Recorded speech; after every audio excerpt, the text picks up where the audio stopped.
വരുന്ന ഒക്ടോബർ 17 വെള്ളിയാഴ്ച 3 മണി മുതൽ രാത്രി 10 മണി വരെ MC ഓഡിറ്റോറിയത്തിൽ വെച്ച് നടക്കുന്ന ഇന്ത്യൻ യൂണിയൻ മുസ്ലിം ലീഗിന്റെ തിരുവമ്പാടി പഞ്ചായത്ത് കുടുംബ സംഗമം നടക്കാണ്. വലിയ വലിയ നേതാക്കന്മാരും നല്ല അടിപൊളി ഗാനമേളൊക്കെ ഉണ്ട്. അപ്പൊ ആരും മറക്കണ്ടോ, ഈ 17 വെള്ളിയാഴ്ച MC ഓഡിറ്റോറിയത്തിൽ നിങ്ങൾ വന്നോളി. 3 മണി മുതൽ രാത്രി 10 മണി വരെ നല്ല അടിപൊളി പരിപാടിയാണ് കണ്ടു പോവാ.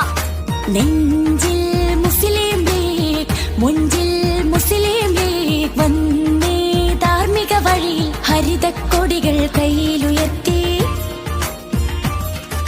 പാണക്കാട്ടെ പടയണിയെത്തി.